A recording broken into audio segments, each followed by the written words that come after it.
ভিডিওটি junior homeopathic চিকিৎসক বন্ধুদের দেখানোর জন্য এবং শেখানোর জন্য। কয়েকটি রোগ খুব বাড়ছে, আমি বারবারই বলেছি। Kidney disease, pancreatic disease, brain tumour আর বাচ্চাদের অটিজম, এই চারটি রোগ প্রচুর আসছে। তার সাথে ক্যান্সার তো আছেই, সবারই শেষ পর্যায়ে। Chronic kidney disease, pancreatic disease, brain tumor and autism or other forms of mental disorder of the children, hyperactive children, attention deficit disorder, এইসব নানা রকম সমস্যা আমরা দেখছি। তো প্যানক্রিয়াটিক সমস্যা অনেক আছে, আমি বলেছি। এই ভদ্রমহিলা বয়স মাত্র 40 বছরের কাছাকাছি, ঝাড়গ্রামে থাকেন। এই বয়সে প্যানক্রিয়াটাইটিস সমস্যা দেখা দিয়েছে, তার সাথে সুগারও ধরা পড়ে গেছে। সুগার পড়ে যে প্যানক্রিয়াটাইটিস কাজ করছে না মনে হয়, তার জন্যে ক্রিশ্চিয়ান মেডিকেল কলেজে গিয়েছিলেন, ভেলোর। লোকে বলে ভেলোর, অ্যাকচুয়ালি ওদের শব্দ হচ্ছে কিন্তু ভেল্লোর, দুটো ডবল এল আছে। ওরা ডবল এল শব্দ দিয়ে অনেক জায়গার নাম, ভেল্লোর, নেল্লোর।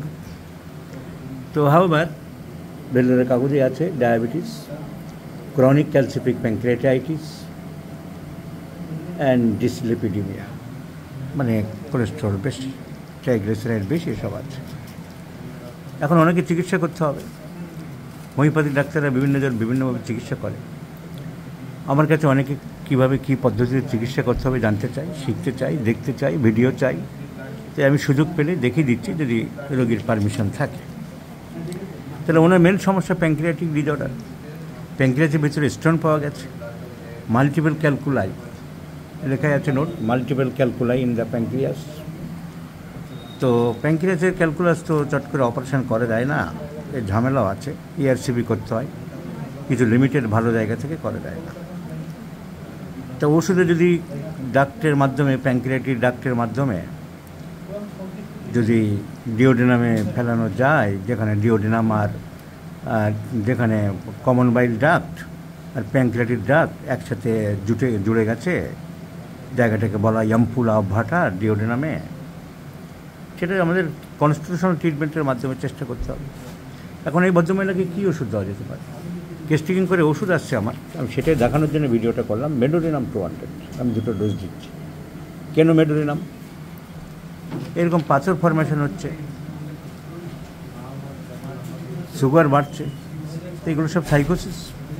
অনেক ফ্যামিলি হিস্ট্রিতে আছে রিউমেটিজম, বাতের ব্যথা, অ্যাজমা, হাইপারটেনশন, সো সাইকোসিস ইন দ্য ফ্যামিলি। অ্যান্টিসাইকোটিক ওষুধ যদি আমাকে একটা দিতে হয়, সিমটম কী পাচ্ছি? ওয়ার্ডস হেয়ার অ্যান্ড দেয়ার, এখানে ওখানে আঁচিল আছে। থার্স্ট প্রফিউজ অ্যাট নাইট, রাত্রেবেলা জল পিপাসা খুব বাড়ে।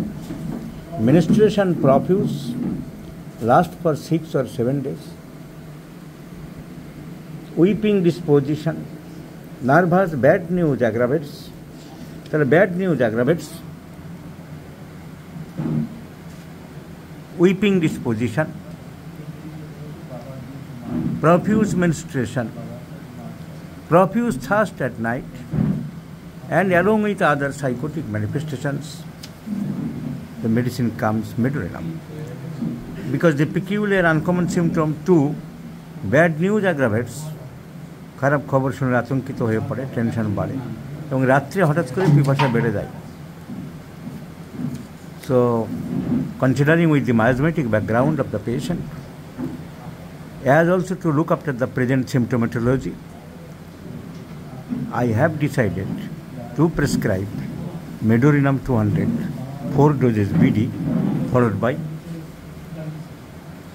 PTRS. Let's see the result. ভিডিওটা খেয়াল রাখুন যারা দেখছেন। 3 মাসের ওষুধ দিচ্ছি আমি, 3 মাস পরে আমরা ভিডিওটা দেখাবো। তোমার রাত্রের দিকে জল পিপাসাটা বাড়ে বলেছ, সহজে কান্না পেয়ে যায়, যে কোনো খারাপ খবর, বিপদ আপদ, নিজের হোক আশেপাশের বাড়ির হোক, আতঙ্কিত হয়ে পড়ো, টেনশনটা বেশি, এগুলো লিখেছে, তাই আমি আরেকবার জিজ্ঞাসা করে নিলাম। ঠিক আছে।